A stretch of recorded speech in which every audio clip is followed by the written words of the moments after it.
Pemirsa, jumlah pasien positif COVID-19 di Indonesia mencapai lebih dari 1 juta kasus. Jika kita menilik kembali, Indonesia mulai digempur COVID-19 dimulai pada awal Maret 2020 lalu. Kita ingat pada pidato pertama Presiden Jokowi pada 2 Maret 2020 yang mengatakan pertama kali kasus COVID-19 ada di Indonesia. Dengan kurun waktu yang hampir 1 tahun ini, jumlah pasien COVID-19 mencapai 1 juta lebih. Dan pemirsa, ini menunjukkan akselerasi yang cukup tinggi dari COVID-19 ini. Lalu bagaimana cara mengeremnya atau mengendalikannya? Bersama kita sudah ada Mbak Dr. Hajah Kurniasih Mufidayati MSI, anggota Komisi 9 DPR RI dari fraksi PKS. Dan pemirsa, inilah Dialog Nusantara Siang.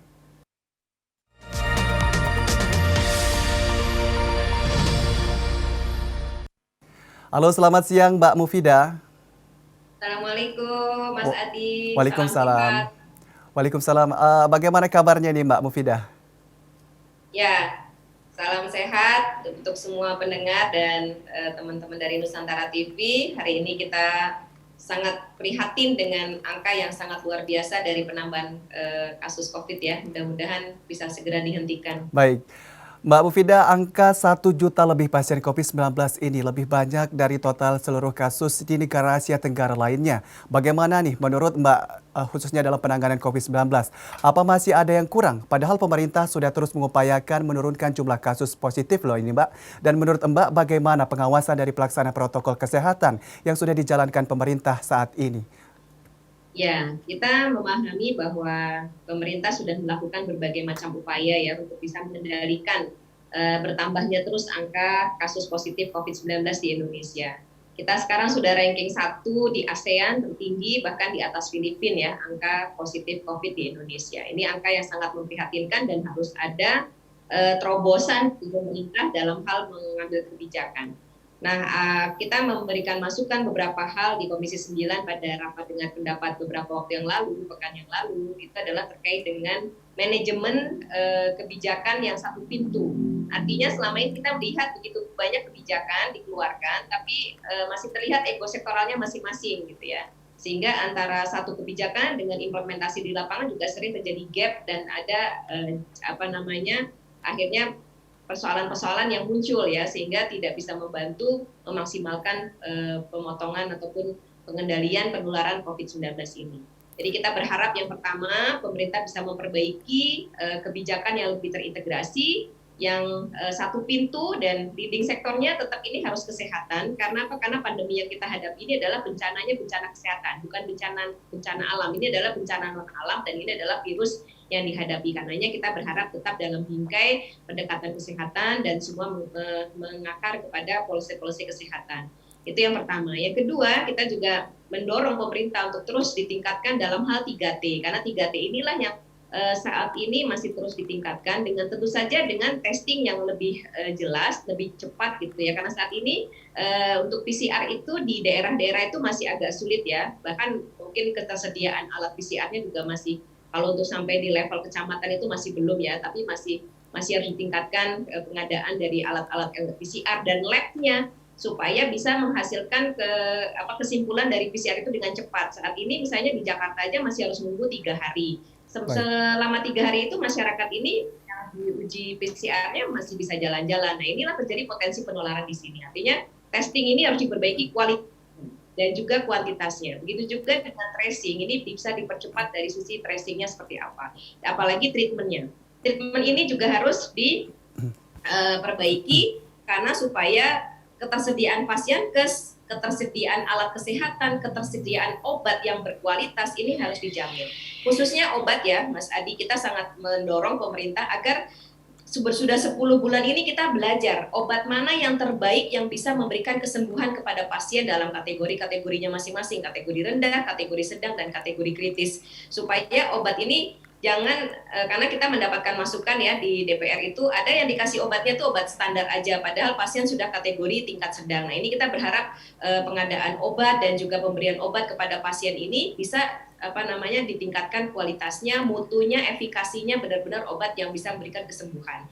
Karena sudah 10 bulan saya kira kita sudah punya pengalaman obat mana yang terbaik untuk pasien dalam kategori-kategori tertentu. Yang ketiga adalah membangun kebersamaan dalam meningkatkan disiplin 3M. Baik. Ya kita lihat disiplin 3M ini mulai kendor ya Mas Adi ya. Kita tidak menyalahkan masyarakat, mungkin sudah pada titik jenuh ya, masih pada titik lelah gitu ya. Tetapi kita harus menyadarkan selalu dan mengajak kepada masyarakat agar masyarakat ini bisa lebih aware dan bisa lebih meningkatkan disiplinnya dalam 3M. Kita bisa ajak para tokoh masyarakat ataupun tokoh-tokoh influencer level di area-area terkecil.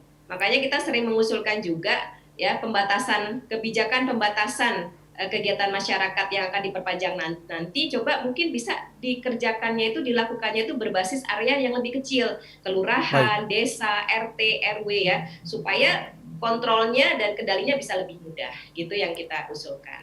Jadi kita sudah mengusulkan banyak hal tentang penanganan dari pandemi ini supaya lebih terintegrasi dari hulu ke hilir ini memang harus hidup bersama. Tidak bisa masing-masing mengeluarkan kebijakan dengan ego sektoralnya masing-masing. Itu Mas Adi. Baik, seperti yang Ibu sampaikan tadi bahwa di nomor 2 adanya obat dan juga pemberian obat itu kepada para pasien dan khususnya yang ingin saya tanyakan tenaga kesehatan nih.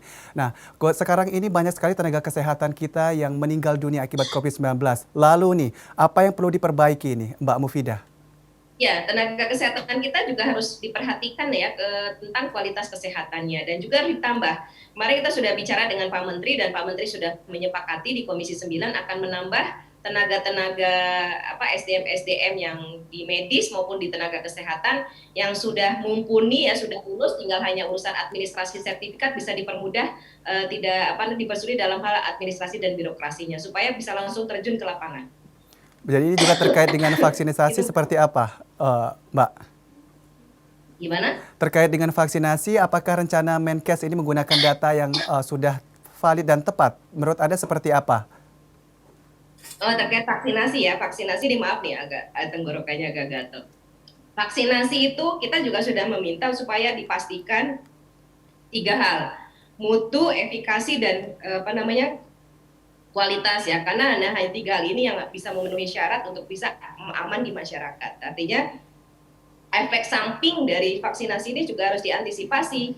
Juga kesiapan dari seluruh mata rantai Kemenkes sampai ke tingkat level daerah itu bagaimana kesiapannya. Karena ini membutuhkan cold chain, membutuhkan tempat penyimpanan. Begitu juga dengan alur distribusinya, ini menjadi penting.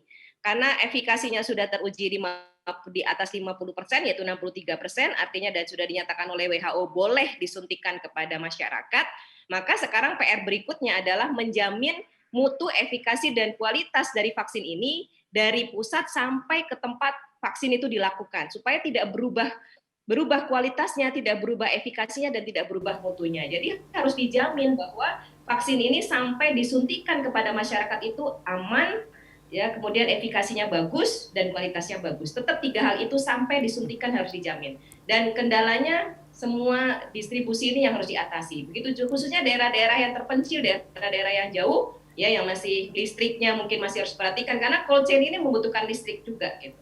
Artinya semua dari hulu ke hilir tentang vaksin ini harus menjadi tanggung jawab pemerintah dan masyarakat harus diutamakan keselamatannya dan kesehatannya dalam hal vaksinasi ini. Baik, apa himbauannya untuk khususnya kepada masyarakat dan juga pemerintah untuk saat ini, Mbak Mufidah? Ya, kita mengajak kepada masyarakat, mari kita tingkatkan 3M, ya karena pandemi ini masih ada secara fakta, masih di sekitar kita, mari kita lindungi diri kita, keluarga kita, kerabat kita, lingkungan kerja kita dengan disiplin 3M, ya menggunakan masker, menjaga jarak, dan juga mencuci tangan dengan sesuai dengan SOP-nya dan juga imunitas diri kita harus kita tingkatkan ya, imunitas diri dan juga tentu saja mari kita terus berdoa kepada Allah Subhanahu wa taala, kepada Tuhan Yang Esa, memohon agar pandemi ini segera berakhir di Indonesia tercinta. Baik, terima kasih atas kesempatannya untuk berbincang di Dialog Nusantara Siang Bu Mufidah untuk hari ini. Selamat siang, selamat bertugas kembali dan sukses selalu.